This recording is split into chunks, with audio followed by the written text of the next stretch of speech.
क्या दोस्तों आपको पता है बिटकॉइन को राष्ट्रीय मुद्रा के रूप में अपनाने वाला दुनिया का पहला देश कौन बना?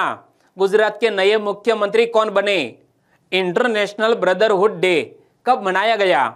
ऐसे ही 15 बड़ी खबरों को कवर करते हुए हमने आज का बोले तो 13 सितंबर 2021 का करंट अफेयर का वीडियो तैयार किया है। क्वालिटी की दृष्टि से बेस्ट है यह वीडियो, आप लास्ट तक देखें। लास्ट में मैं आपसे एक क्वेश्चन पूछूंगा जिसका आंसर आपको नीचे कमेंट बॉक्स में देना है। और अभी तक आपने हमारी जीके 2020 चैनल को सब्सक्राइब नहीं किया है तो सब्सक्राइब कीजिए, पास में जो बेल आइकन है उसे भी प्रेस कर दीजिए, क्योंकि आने वाले हर एक वीडियो की अपडेट आपको सबसे पहले मिले।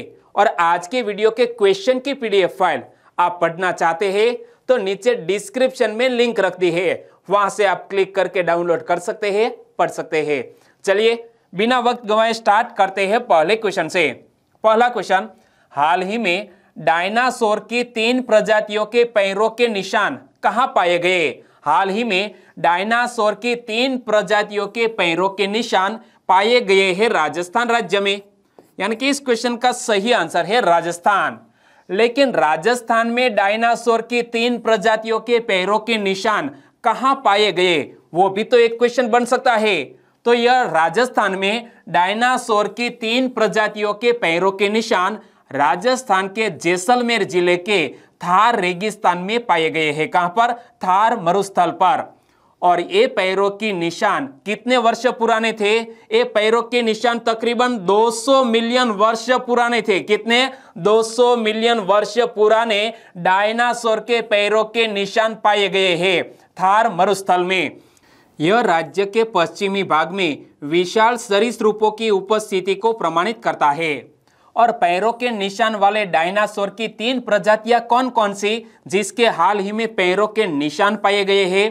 तो डायनासोर की प्रजातियों के नाम है यूब्रोंटेस सीएफ गिंगेटस, दूसरी प्रजाति का नाम है यूब्रोंटेस ग्लैंड्रोसेंसिस और तीसरी प्रजाति का नाम है ग्रेलेटर टेनुइस। तो यह तीनों प्रजातियों के डायनासोर के पैरों के निशान हाल ही में पाए गए हैं थार मरुस्थल में। तो थार मरुस्थल का नामकरण किस तरह हुआ वो भी आज जान ही लेते हैं।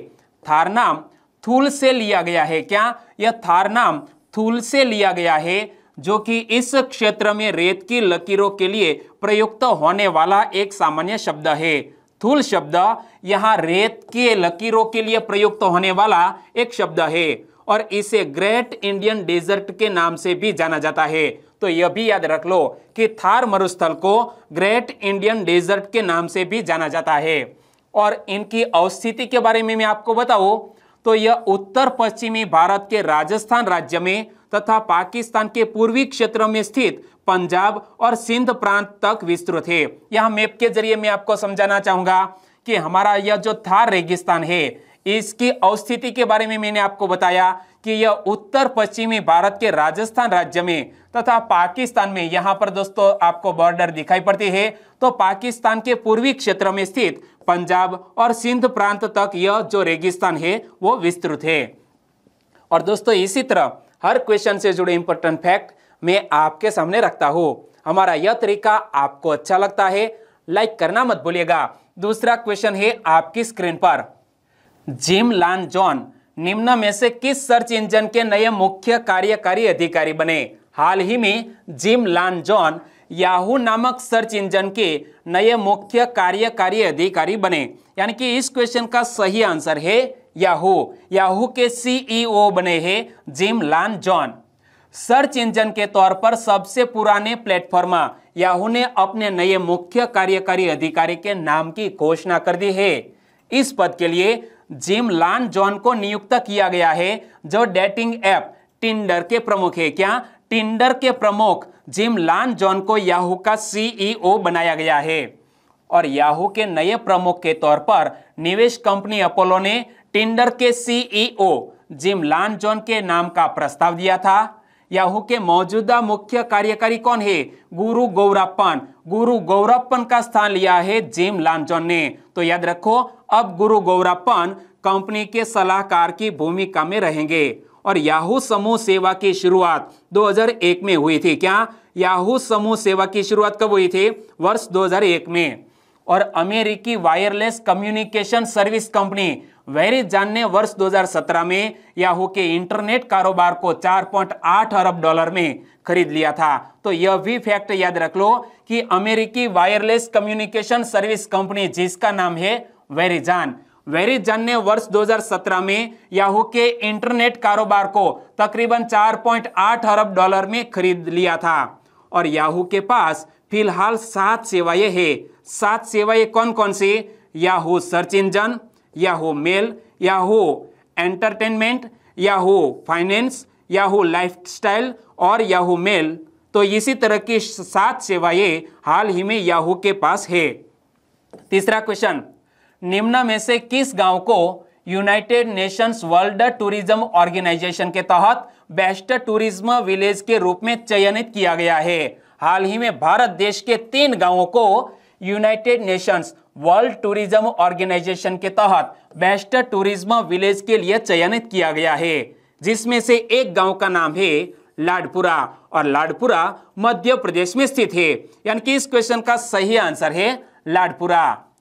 विश्व विख्यात पर्यटन नगरी ओरछा के लाडपुरा गांव को United Nations World Tourism Organization के तहत बेस्ट टूरिज्म विलेज के लिए चयनित किया गया है। और मध्य प्रदेश के लिए यह गौरव की बात है कि पूरे देश से मात्र 3 गांवों में मध्य प्रदेश से लाडपुरा का चयन किया गया है। दोस्तों याद रखो, पूरे देश से मात्र 3 गांवों में से मध्य प्रदेश से लाडपुरा को भी चयन किया गया है। और मध्य प्रदेश के अलावा मेघालय का कांगतोंग गांव, कौन सा? मेघालय का कांगतोंग गांव, तेलंगाना का पोचमपल्ली गांव वो भी शामिल है। तो तीनों गांवों के नाम आपको याद रख लेने हैं कि United Nations World Tourism Organization के तहत बेस्ट टूरिज्म विलेज के लिए चयनित होने वाले भारत के 3 गांव, लाडपुरा मध्य प्रदेश का, कांगतांग मेघालय का और पोचमपल्ली गांव तेलंगाना का। आपने याद रख लिया, वेरी नाइस। विदेशी पर्यटकों को लुभाने के लिए और बुंदेलखंड के ग्रामीण परिवेश और प्राकृतिक सौंदर्य व रहन सहन और व्यंजनों के स्वाद से रूबरू करवाने के लिए 1 साल पहले विलेज होम स्टे की शुरुआत ओरछा के लाडपुरा गांव से की गई थी। तो यहां से एक और क्वेश्चन बन सकता है कि मध्य प्रदेश सरकार ने विलेज होम स्टे की शुरुआत कहां से की थी? ओरछा के लाडपुरा गांव से की थी। और 1110 लोगों की जनसंख्या और 80% शिक्षित लोगों के इस छोटे से गांव यानी कि लाडपुरा को मध्य प्रदेश के पहले पर्यटन ग्राम के रूप में विकसित किया गया है। तो यहां से एक और क्वेश्चन बन सकता है कि मध्य प्रदेश के पहले पर्यटन ग्राम के रूप में किसको विकसित किया गया है? तो हमारा आंसर होना चाहिए लाडपुरा गांव। चौथा क्वेश्चन, हाल ही में यूएस ओपन का खिताब किसने जीत लिया? हाल ही में यूएस ओपन का खिताब एक 18 वर्षीय टीनेजर्स एम्मा रादुकानु ने जीत लिया। यानी कि इस क्वेश्चन का सही आंसर है एम्मा रादुकानु। इमेज में आप देख सकते हैं मुस्कुराता हुआ चेहरा। तो ब्रिटेन की एम्मा रादुकानु ने कनाडा की लेला फर्नांडीज को हराकर महिला सिंगल्स यूएस ओपन का खिताब जीत लिया है। यहां से एक और क्वेश्चन बन सकता है कि एम्मा रादुकानु ने किसको हराकर यूएस ओपन का यह खिताब जीता है?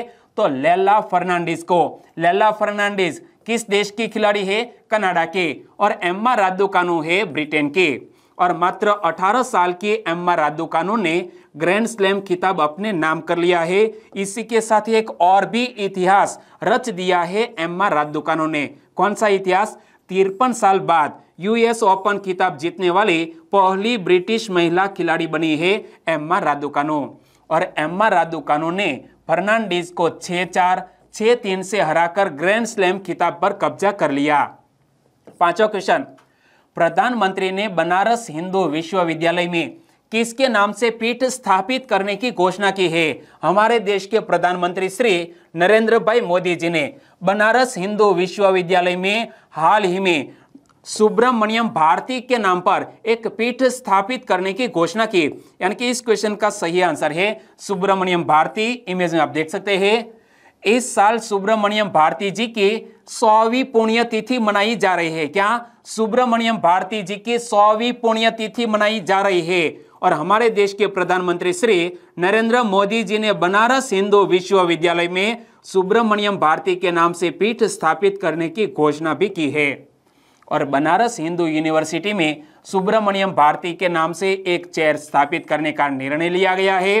और तमिल स्टडीज पर सुब्रमण्यम भारती चेयर बनारस हिंदू यूनिवर्सिटी के फैकल्टी ऑफ आर्ट्स में स्थापित होगी। कहां पर?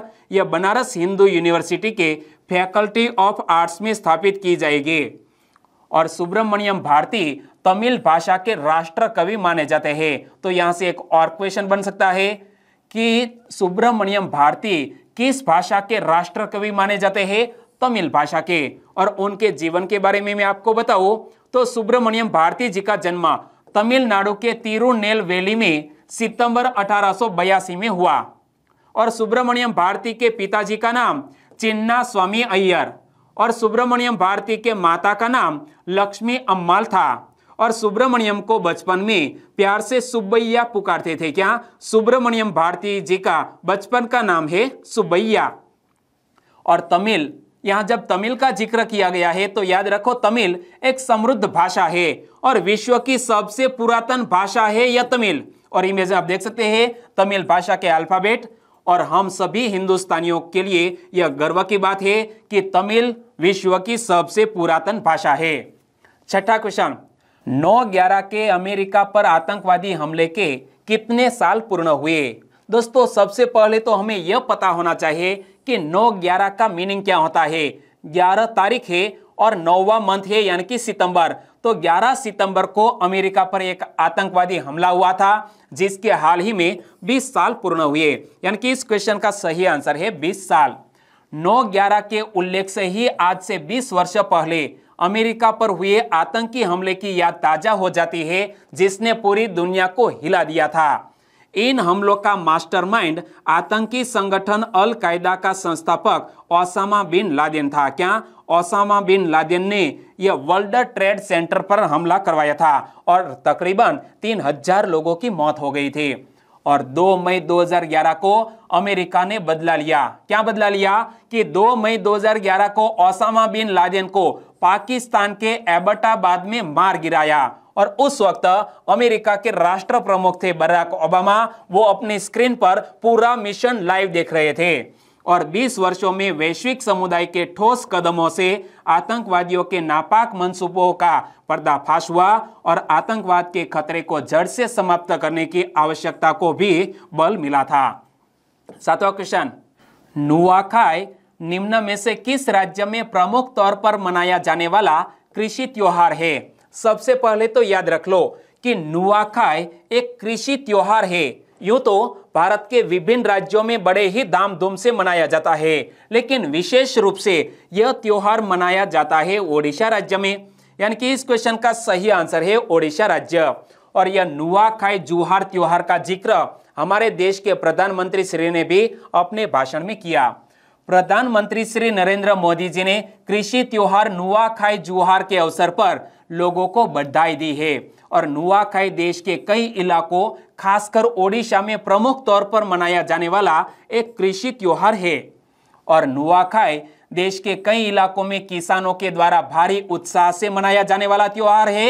और इसमें फसलों, अच्छी बारिश और खेती के लिए अनुकूल मौसम के लिए देवताओं की पूजा कर आभार व्यक्त किया जाता है। और परंपरा के अनुसार किसान अपनी पहली फसल का अन्न देवताओं को चढ़ाते हैं, परिवार का मुखिया घर के देवता की पूजा करता है और चावल व अन्य भोज्य पदार्थ अर्पण करके प्रसाद के तौर पर इनका परिजनों में वितरण करता है। इसी तरह यह नुआखाई त्योहार मनाया जाता है। 8वां क्वेश्चन, नीति आयोग के अटल इनोवेशन मिशन ने किसके सहयोग से ATL स्पेस चैलेंज 2021 लॉन्च किया है? नीति आयोग की एक महत्वपूर्ण पहल है अटल इनोवेशन मिशन। और अटल इनोवेशन मिशन ने इसरो और CBSE दोनों की मदद से ATL स्पेस चैलेंज 2021 लॉन्च किया। यानी कि इस क्वेश्चन का सही आंसर है A और B दोनों। हाल ही में नीति आयोग के अटल इनोवेशन मिशन ने भारतीय अंतरिक्ष अनुसंधान संगठन यानी कि इसरो और केंद्रीय माध्यमिक शिक्षा बोर्ड यानी कि CBSE के सहयोग से Atal tinkering lab space challenge 2021 launch किया है। और इससे पहले जून 2020 में केंद्रीय मंत्रिमंडल ने निजी क्षेत्र की भागीदारी के लिए अंतरिक्ष क्षेत्र को खोलने का फैसला किया था और साथ ही निजी कंपनियों को भारत की अंतरिक्ष अवसंरचना का उपयोग करने हेतु प्रोत्साहित करने के लिए एक नई इकाई भारतीय राष्ट्रीय अंतरिक्ष संवर्धन और प्राधिकरण केंद्र यानी कि इन स्पेस के निर्माण को भी मंजूरी दे दी थी। और अटल टिकरिंग लैब स्पेस चैलेंज 2021 की बात करें तो इस महत्वपूर्ण चैलेंज 2021 का उद्देश्य क्या है? यह सुनिश्चित करना है कि कक्षा 6 से 12 तक के छात्रों को एक स्वतंत्र मंच प्रदान किया जा सके जहां वे डिजिटल युग से संबंधित अंतरिक्ष प्रौद्योगिकी समस्याओं को हल करने हेतु स्वयं को नवाचार के लिए सक्षम कर सके। नवा क्वेश्चन, यूनिवर्सल ब्रदरहुड डे कब मनाया गया? प्रतिवर्ष यूनिवर्सल ब्रदरहुड डे मनाया जाता है 11 सितंबर को, यानी कि इस क्वेश्चन का सही आंसर है 11 सितंबर बोले तो यूनिवर्सल ब्रदरहुड डे। लेकिन 11 सितंबर को ही यह महत्वपूर्ण दिवस क्यों मनाया जाता है, वो भी तो एक क्वेश्चन बन सकता है। तो देखो, वर्ष 1893 में शिकागो में भारतीय विचारक और अध्यात्मवादी स्वामी विवेकानंद द्वारा दिए गए ऐतिहासिक भाषण की याद में प्रतिवर्ष 11 सितंबर को यूनिवर्सल ब्रदरहुड डे मनाया जाता है। और स्वामी विवेकानंद द्वारा यह प्रतिष्ठित भाषण 11 सितंबर से 27 सितंबर 1893 तक आयोजित पहली विश्व धर्म संसद में दुनिया भर के प्रतिनिधियों के बीच दिया गया था। और यह भाषण अपने शुरुआती शब्दों अमेरिकी बहनों और भाइयों के लिए काफी लोकप्रिय है, जिसके लिए उन्हें 2 मिनट का लंबा स्टैंडिंग ओवेशन मिला था। दोस्तों, यह जो उन्होंने शुरुआती शब्दों में इस शब्द का प्रयोग किया, जिसके कारण हमारे स्वामी विवेकानंद जी को 2 मिनट का लंबा स्टैंडिंग ओवेशन मिला था। और स्वामी विवेकानंद का जन्म 12 जनवरी 1863 को हुआ। तो दोस्तों, मैं आपसे एक क्वेश्चन पूछना चाहूंगा कि स्वामी विवेकानंद जी का जन्मदिवस किस दिवस के रूप में हमारे भारत देश में मनाया जाता है? 12 जनवरी 1863 को स्वामी विवेकानंद जी का जन्म और उनके बचपन का नाम नरेंद्र नाथ दत्त था और रामकृष्ण परमहंस के मुख्य शिष्य एवं भिक्षु थे स्वामी विवेकानंद जी। उन्होंने वेदांत और योग के भारतीय दर्शन का परिचय पश्चिमी दुनिया को कराया था। 10वां क्वेश्चन, राष्ट्रीय अल्पसंख्यक आयोग के अध्यक्ष के रूप में कार्यभार किसने संभाला है? नेशनल कमीशन फॉर माइनॉरिटीज के अध्यक्ष के रूप में कार्यभार संभाल लिया है सरदार इकबाल सिंह लालपुरा ने, यानी कि इस क्वेश्चन का सही आंसर है सरदार इकबाल सिंह लालपुरा। इमेज में आप देख सकते हैं, पंजाब कैडर के पूर्व आईपीएस अधिकारी सरदार इकबाल सिंह लालपुरा ने हाल ही में राष्ट्रीय अल्पसंख्यक आयोग के अध्यक्ष के रूप में कार्यभार संभाल लिया है। और राष्ट्रीय अल्पसंख्यक आयोग के इतिहास में ऐसा केवल दूसरी बार हुआ है जब एक गैर मुस्लिम को आयोग का अध्यक्ष नियुक्त किया गया। क्या यह राष्ट्रीय अल्पसंख्यक आयोग के इतिहास में ऐसा केवल दूसरी बार हुआ है जब एक गैर मुस्लिम को आयोग का अध्यक्ष नियुक्त किया गया है? इसलिए नाम मत भूलिएगा। सरदार इकबाल सिंह लालपुरा राष्ट्रीय अल्पसंख्यक आयोग के वर्तमान अध्यक्ष बन गए हैं। और आयोग के वर्तमान उपाध्यक्ष कौन है? आतिफ रिजवी, वो हाल ही में आयोग के वर्तमान उपाध्यक्ष है। और अल्पसंख्यक आयोग एक सांविधिक निकाय है जिसकी स्थापना राष्ट्रीय अल्पसंख्यक आयोग अधिनियम 1992 के तहत की गई थी। और यह निकाय भारत के अल्पसंख्यक समुदायों के अधिकारों एवं हितों की रक्षा हेतु अपील के लिए एक मंच के रूप में कार्य करता है। और राष्ट्रीय अल्पसंख्यक आयोग अधिनियम के मुताबिक आयोग में अध्यक्ष तथा उपाध्यक्ष समेत कुल 7 सदस्य का होना अनिवार्य है, जिसमें मुस्लिम, ईसाई, सिख, बौद्ध, पारसी और जैन समुदाय के सदस्य शामिल है। और प्रत्येक सदस्य का कार्यकाल पद धारण करने की तिथि से 3 वर्ष की अवधि तक होता है। तो दोस्तों, नेशनल कमीशन फॉर माइनॉरिटीज में कौन कौन से समुदाय शामिल है? तो याद रखो, मुस्लिम, ईसाई, सिख, बौद्ध, पारसी और जैन समुदाय शामिल है।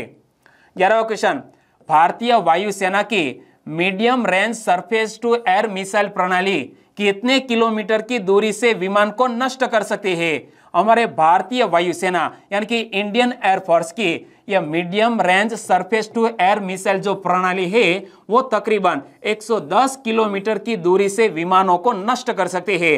यानी कि इस क्वेश्चन का सही आंसर है 110 किलोमीटर। भारतीय वायुसेना को हाल ही में मध्यम दूरी की सतह से हवा में मार करने वाली मिसाइल यानी कि medium range surface to air missile प्रणाली प्राप्त हुई और यह मिसाइल प्रणाली 110 किलोमीटर की दूरी से विमान को नष्ट कर सकती है और एक साथ 16 लक्ष्यों पर 24 मिसाइलों को लॉन्च करने में सक्षम है। क्या? एक साथ 16 लक्ष्यों पर 24 मिसाइलों को लॉन्च करने में सक्षम है यह हमारी प्रणाली। और इस प्रणाली को रक्षा अनुसंधान एवं विकास संगठन यानी कि DRDO द्वारा इजरायल एरोस्पेस इंडस्ट्रीज के साथ मेक इन इंडिया पहल के अनुरूप विकसित किया गया है, जिसका उद्देश्य रक्षा उत्पादन में भारत को आत्मनिर्भर बनाना है। और इजरायल की बर्राक मिसाइल से लैस यह एक सुपरसोनिक मिसाइल प्रणाली है, जिसका अर्थ यह है कि यह ध्वनि की गति से भी अधिक गति से यात्रा कर सकती है। सुपरसोनिक मिसाइल प्रणाली किसको कहते हैं? तो यह ध्वनि की गति से भी अधिक गति से यात्रा कर सकती है। ऐसी जो मिसाइल प्रणाली है उन्हें हम कह सकते हैं सुपरसोनिक। और इस मिसाइल प्रणाली को कम समय में एक स्थान से दूसरे स्थान तक पहुंचाया जा सकता है। इमेज में आप देख सकते हैं। 12वां क्वेश्चन, विजय भाई रूपाणी ने मुख्यमंत्री पद से इस्तीफा दिया, वे किस राज्य के मुख्यमंत्री थे? इमेज में आप देख सकते हैं। विजय भाई रूपाणी ने मुख्यमंत्री पद से इस्तीफा दिया, वे गुजरात राज्य के मुख्यमंत्री थे। यानी कि इस क्वेश्चन का सही आंसर है गुजरात राज्य। और गुजरात के नए चीफ मिनिस्टर कौन बने हैं वो भी तो एक मोस्ट इंपोर्टेंट क्वेश्चन बन सकता है। गुजरात के नए चीफ मिनिस्टर बने हैं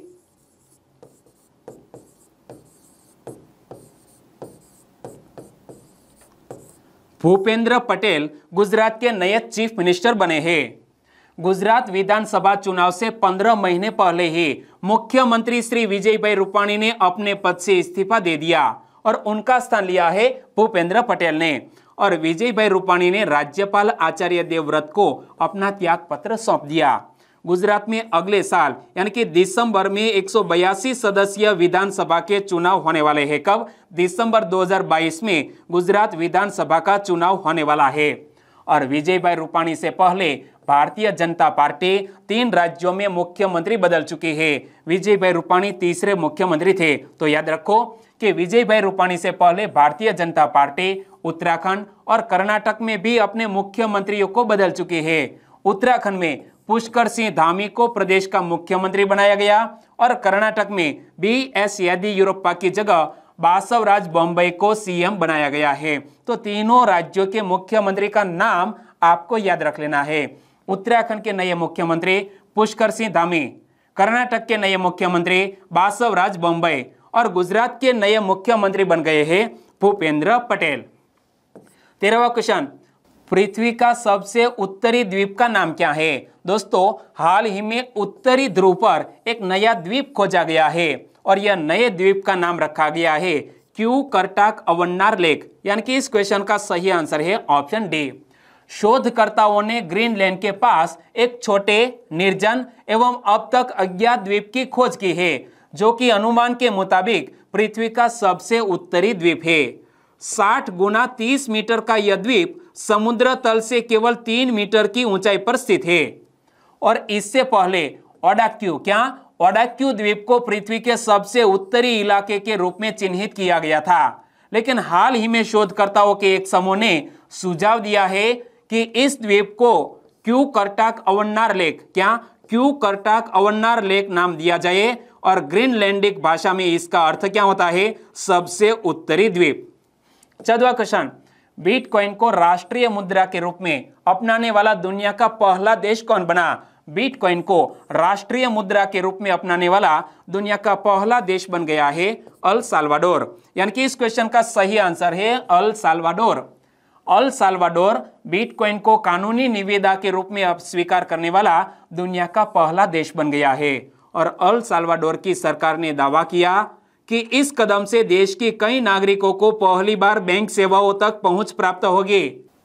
अल साल्वाडोर के राष्ट्रपति का नाम क्या है? Nayib Bukele. राष्ट्रपति नायब बुकेले द्वारा कांग्रेस को पेश किए जाने के 24 घंटे के भीतर बिल को मंजूरी दे दी गई।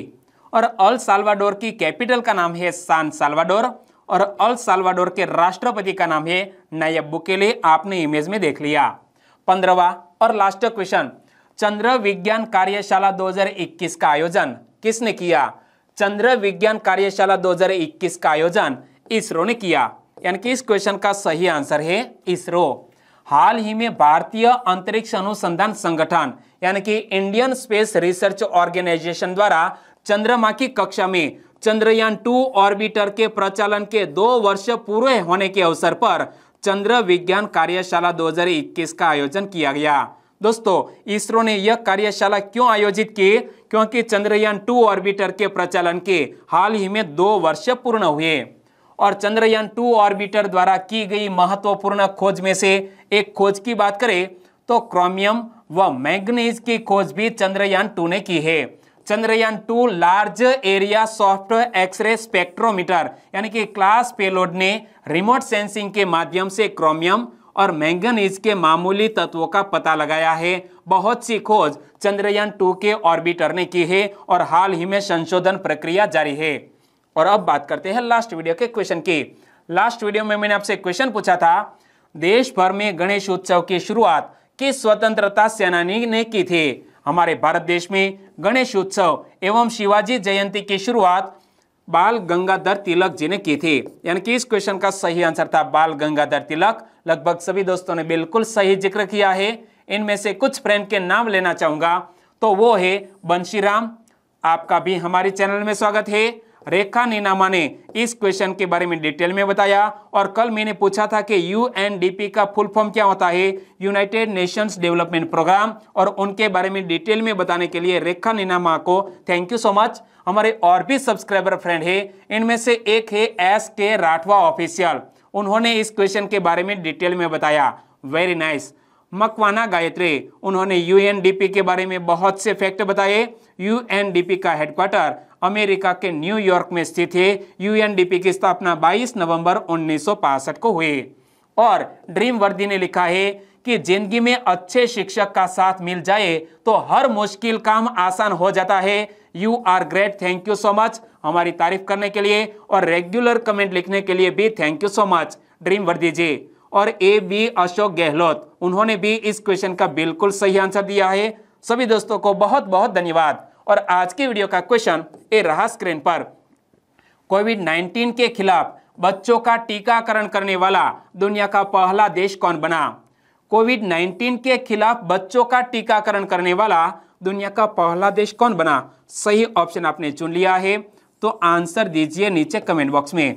और वीडियो वाकई में आपको अच्छा लगा है, हेल्पफुल लगा है, तो आपके दोस्तों को फेसबुक, व्हाट्सएप या टेलीग्राम के जरिए इस वीडियो की लिंक शेयर करना मत भूलिएगा। बस छोटी सी उम्मीद के साथ वीडियो खत्म करते हैं, फिर मिलेंगे नए करंट अफेयर वीडियो के साथ। तब तक के लिए टेक केयर एंड जय हिंद।